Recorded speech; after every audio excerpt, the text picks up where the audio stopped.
Hello friends, welcome to my channel shine education. Friends, आज मैं आपको लेकर लाया हूँ इंडियन पार्लियामेंट। कल मैंने एक वीडियो अपलोड की थी, उसी में भी मैंने इंडियन पार्लियामेंट के बारे में बता दिया हूँ। उसका लिंक इस वीडियो के डिस्क्रिप्शन में मैंने दिया है, आप वो भी वीडियो दे सकते हैं। इस वीडियो में मैं आपको इंडियन पार्लियामेंट के बारे में ज़्यादा से ज़्यादा जानकारी दूंगा।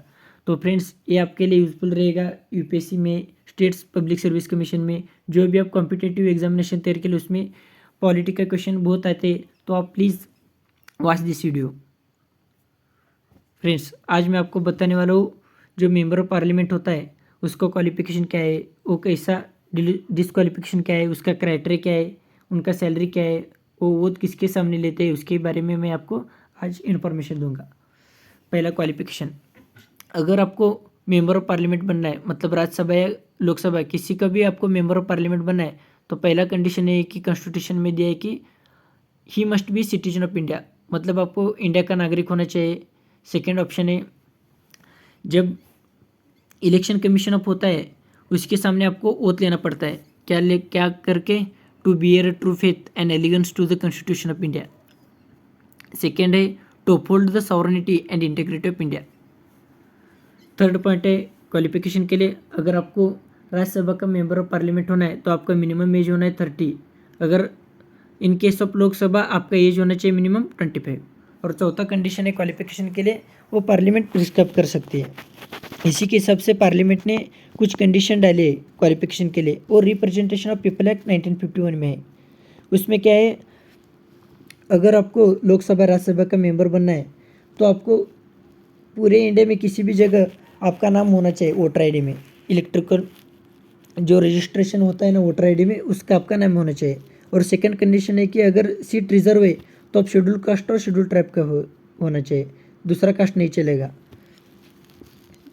और अब देखिए डिस्क्वालिफिकेशन, कॉन्स्टिट्यूशन में कुछ कंडीशन दी है, मेंबर ऑफ पार्लियामेंट को डिस्क्वालीफाई किया जा सकता है। जब पहला पॉइंट है कि अगर आपने ऑफिस ऑफ प्रॉफिट ले लिया है यूनियन और स्टेट गवर्नमेंट में, फॉर एग्जांपल आपने गवर्नमेंट की जो कंपनी होती है उसमें आपका शेयर है ज़्यादा से ज़्यादा, अगर आप पब्लिक सर्विस में, तो आप मेंबर ऑफ पार्लियामेंट नहीं बन सकते।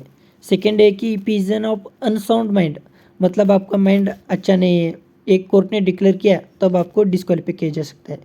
थर्ड पॉइंट है कि ई पीजन अनडिस्चार्ज इंसॉल्वेंट, अगर आप बैंक करप्सी हो गए तभी आपको डिस्क्वालीफाई किया जा सकता है। फोर्थ पॉइंट है, अगर आपने इंडिया का नागरिकत्व का सिटीजनशिप छोड़ दी तभी आपको डिस्क्वालीफाई किया जा सकता है। और पांचवा पॉइंट है कि if he is so disqualified under any law made by parliament, अगर पार्लियामेंट ने कुछ नया लॉ बनाकर भी आपको डिस्क्वालीफाई किया जा सकता है। इसी के हिसाब से पार्लियामेंट ने कुछ नया क्राइटेरिया रखा है, इसी के हिसाब से आपको डिस्क्वालीफाई किया जा सकता है। वो डिस्क्वालिफिकेशन का criteria in representation of people act 1951 में दिया है।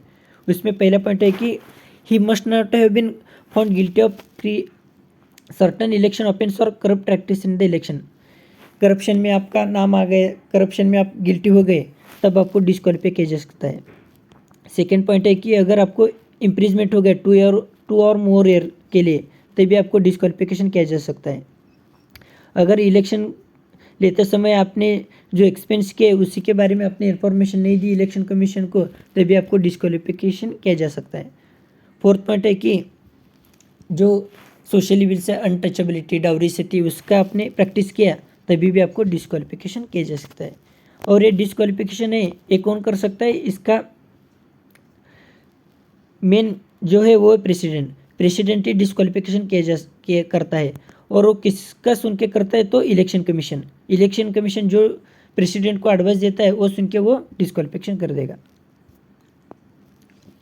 अब देखिए disqualification on ground of defection, इसमें कुछ कंडीशन है। ये 10th शेड्यूल ऑफ कॉन्स्टिट्यूशन में इसके बारे में ज़्यादा से जानकारी है। ये 52nd कॉन्स्टिट्यूशनल अमेंडमेंट एक्ट 1985 में ये नया शेड्यूल ऐड किया है। उसी में दिया है कि मेंबर ऑफ पार्लियामेंट को डिस्क्वालिफिकेशन किया जा सकता है। कब, अगर आपने किसी भी पार्टी का मेंबर ऑफ पार्लियामेंट है, फॉर एग्जांपल आप बीजेपी के मेंबर ऑफ पार्लियामेंट है लेकिन आपने बीजेपी पार्टी की मेंबरशिप छोड़ दी, तब आपको डिस्क्वालिफिकेशन किया जा सकता है। सेकेंड पॉइंट है, अब अगर अपने पार्टी को छोड़कर दूसरों को वोट डालने लगे, जब लोकसभा या राज्यसभा में कोई नया बिल आया तो आप पार्टी लाइन को छोड़ के अपोजिट के सुन के उसको वोट दिया तो भी आपको डिस्क्वालिफिकेशन किया जा सकता है।